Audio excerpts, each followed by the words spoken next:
So for example, you have a simple code, let's say x equal a plus b, something like that, y equals, let's say 1 plus a, let's say 10. So how it is transferred into an assembly instruction? I'm going all the way from the beginning. So just to recall everything and quickly come down to the hardware part. Okay, so it is transformed into an assembly program. So these two instructions are just taken out of an example. Okay, so it could be add, let's say x2, x3, x4. Similarly here, what do you think it would be converted into? What do you think in this instruction is happening? It's load. So it is loading from an array called A, okay, adding the results together and then storing it into a register. Okay, so I'm just writing a simple instruction. It could be transformed into something like this: x6 offset value, whatever its value is, and let's say the base address is present in x7. Okay, and maybe some other instructions will be a part of this one. Maybe let's say SW, something like this, and BEQ, etc., etc. Okay. It is, so who converts this from this high-level instruction into this assembly code? What is the entity that converts the high-level code into assembly code? Huh? The compiler. Thanks. And then from the assembly to machine code. Let's say this transformed into this 1100 whatever, multiple instruction. So this is instruction number, let's say this is instruction number 1, this is instruction number 2, and so on and so forth. So which guy converts the assembly code into machine code? Assembler. Okay, so now once we have this instruction, once we have this instruction converted into a machine code, where do you think it will go? Where do you think it will be stored? So this instruction is converted into machine code. Where will it be stored? In hardware. Huh? Memory, which we commonly refer as an instruction memory. Okay, so let's say we have it up here.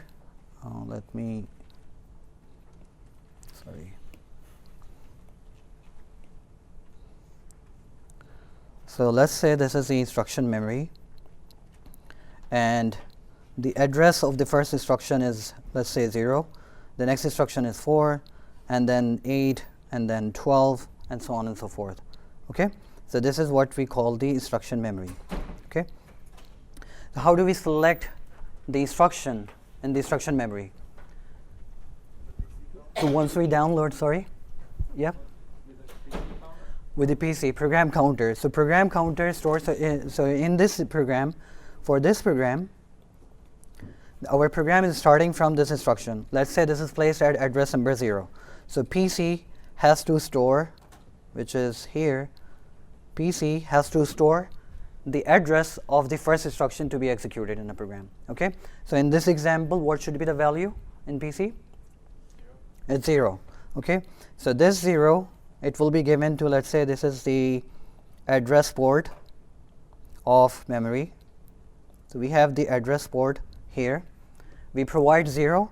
What we get out of this is 32-bit instruction. Okay, now once we get the instruction here, where does this instruction go next?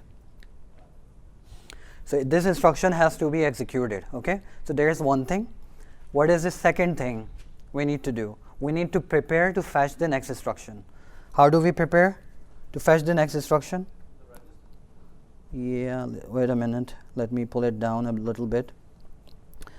So the next instruction in order should be, the address of the next instruction in order should be incremented by 4, right? So we have the same address going up here, and let's say this is the adder.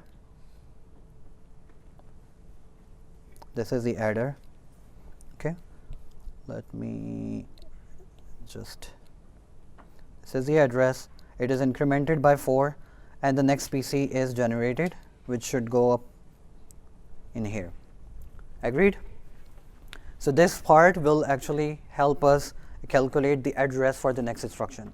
We will come back to that point later, where we will choose whether the instruction should be the next one that is executed or the branch instruction. We will come back to that later. But first of all, assume that this first instruction has been fetched. This first instruction has been fetched. Where will it go next? What we need to do next? So if it's the, let's say if it is the add instruction, it has to fetch the contents from the register. Okay, so it should go into the register file. So we have register file here. We have the port RS1, RS2, RD. So here we have been given this 5 bits value, and this is also 5-bit value. Remember this, where these 5 bits are coming from? From the 32-bit instructions data, right? So once we have these, we provide which register we want to read, we can get the address, we can get the corresponding 32-bit data here. So this is our read 1, let's say read data 1, and let's say this is read 2. This will also produce 32-bit data. Okay? Okay, understand? Any question? Once we have read the contents, the register contents, what do we do next? Yes? How does it go from 32 bits to 5? Here? Are you talking about this? No, on the left. So it comes out as 32, and then it goes in as 5 bits. Yeah, so out of 32-bit values, the 5 bits which corresponds to the RS1 field, remember the instructions, the instruction is stored in like this format, opcode, and then the RD field, and then func3, and then what's called the RS1, RS2, and then func7. This is the general format. Okay, so these 5 bits, these 5 bits for RD will be tied up into this part. Okay, similarly 5 bits coming from RS1 will be tied up to here, and so on for the RS2. Okay, I'll just to keep it cleaner, I'll just remove it. Okay, so once we have the register read, what do we do next?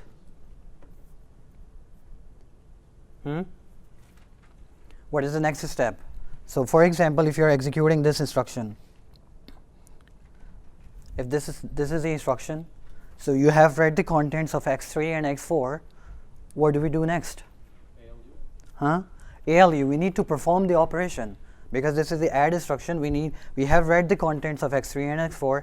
We need to pass it through the ALU so that the addition is performed. So next thing is, let me just rub this out first, and the next thing is it should go into ALU. Let's say this is ALU. The first input is coming from here. For the time being, I'm assuming that the second input is also coming directly. Okay? But in other instructions, like for example, if it is LW instruction or SW instruction, so the first input is X7, which is the register. What about the second input? Where is the second input coming from? Immediate generator. So that is the offset. Okay, that's the 12-bit offset value. Okay, so which goes into the immediate generator module. Let's draw it from. This is the immediate generator module. What does it take? It takes the 32-bit instruction as an input, fetch the 12-bit immediate value, and then sign extend it into 32-bit. Once this 32-bit, so this is 32-bit instruction, this is 32-bit immediate value, which is generated up here. Okay.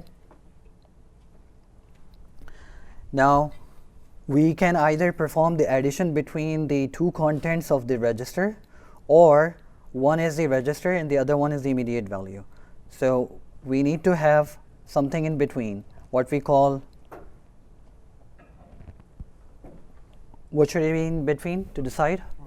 It's a mux. Okay, so we need to have a mux here mux, which will decide the second input, where the second input of ALU is coming from.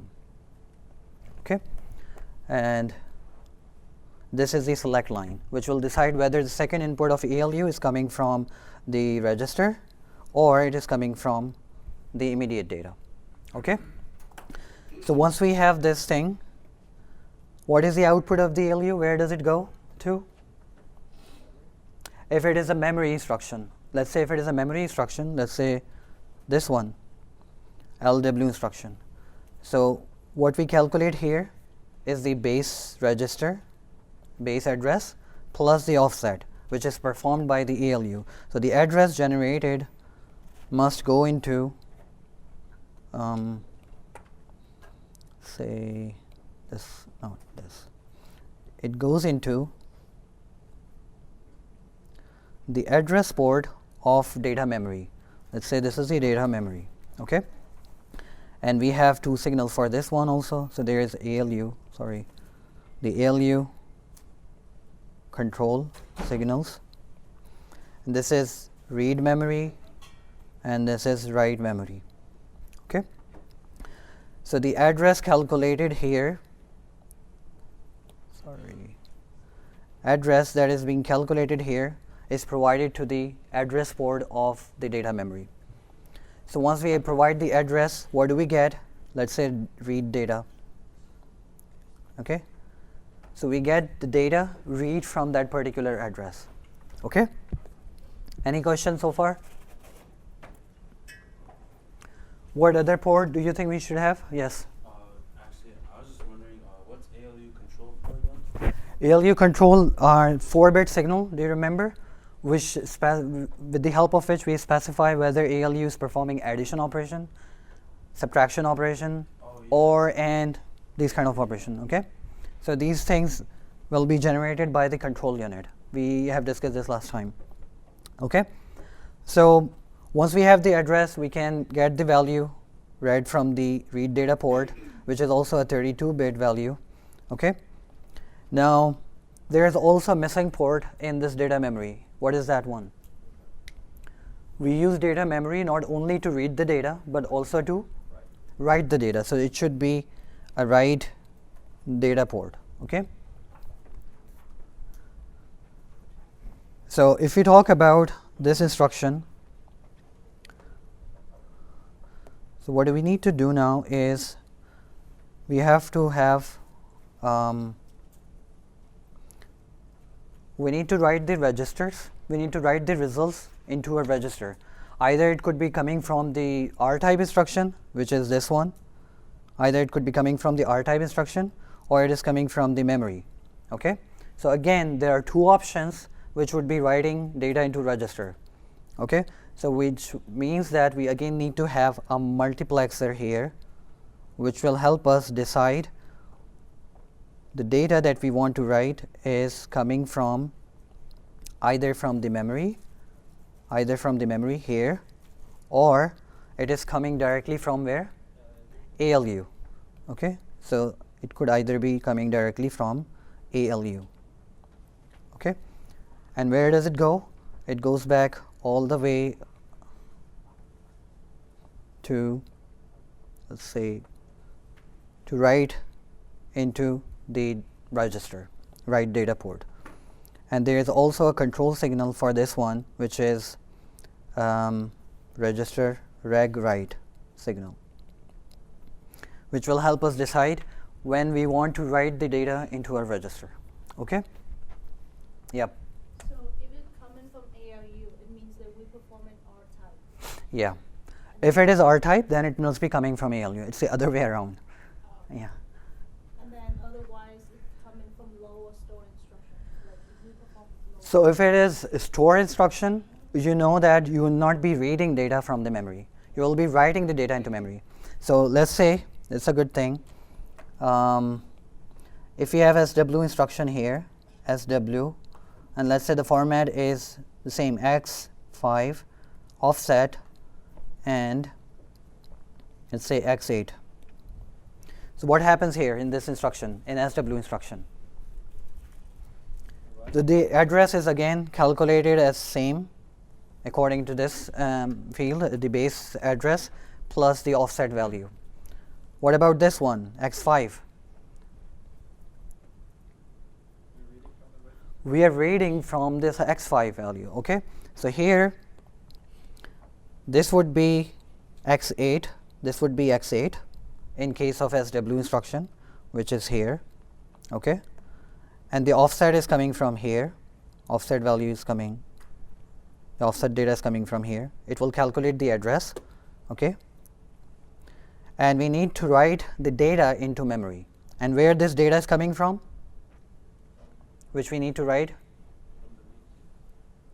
From the x5, which is the second register, RS2, here. Let me select other. So it is coming from here, this port. Okay? Any question? You are going to do the same thing again today just to practice. If you have any questions, you can ask me. So we have pretty much covered everything. One thing is missing. What is that? The branch instruction. So in the case of branch instruction, what two signals do we need?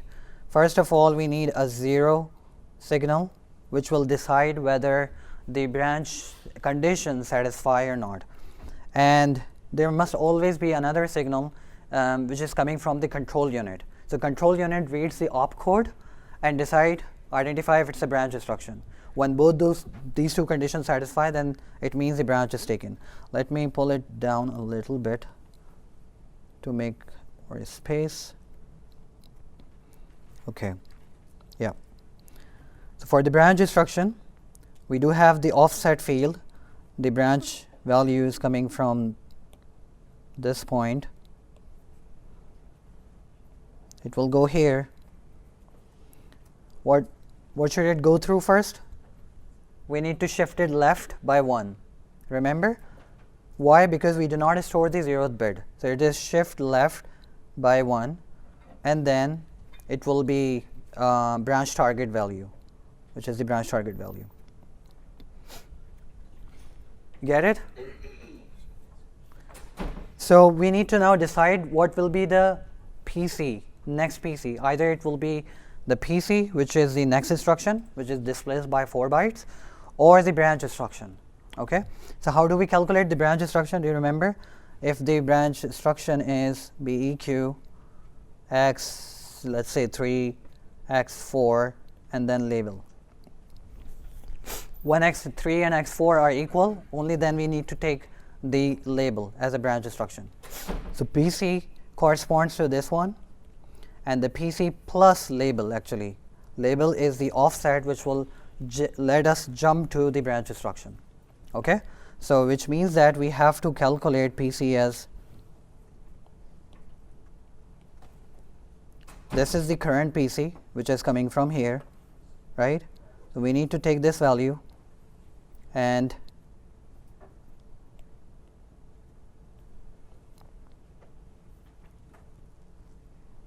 we need to pass this into the adder. This is the adder. So the current PC value, current PC, plus this label will give us the branch instruction address. Okay? So this is how we calculate the branch instruction address. So once it is generated, we need to decide whether, sorry, let me do it here. So once this value is generated, we need to decide whether the next PC, which corresponds to the next instruction, which is PC plus 4, or this branch instruction. So this is again a mux, and let's say 0 or 1, and this value is coming from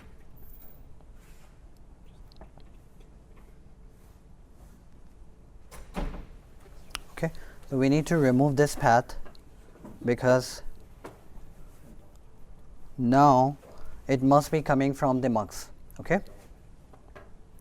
So it will decide if the branch instruction branch condition satisfy, this path will be taken. Okay, so there is a control signal here which will decide if the branch condition satisfy. You remember it passed through the AND gate. Let me draw the AND gate, which is one is tied to 0 and the other one is tied to branch instruction, which comes from the control signal.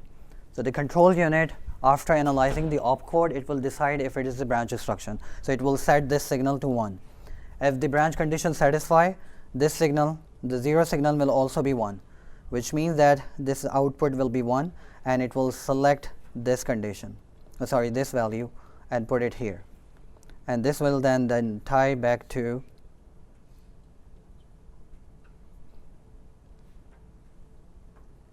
here.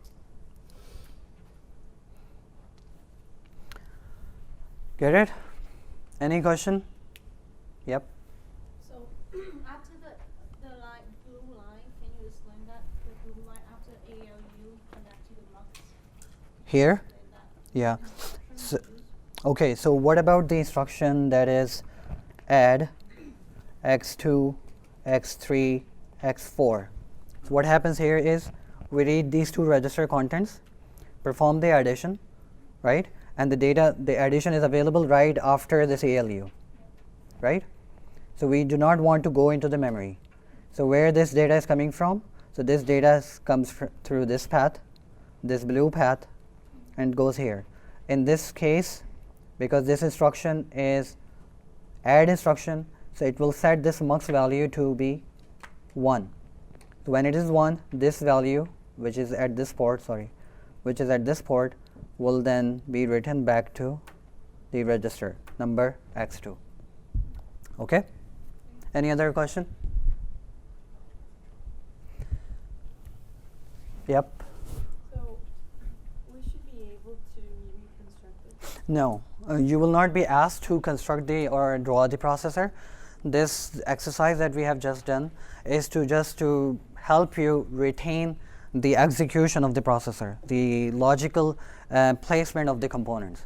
Okay, I am sure that you will not forget now after doing this, carrying it out along with me. Okay. And this was also important because we will now be proceeding ahead from the next class into some more complicated stuff like pipelining processor. There are some performance issues with the single cycle processor which we'll discuss in the next class. Okay, but any other question? Okay, so this is what we have constructed, and now we have to see the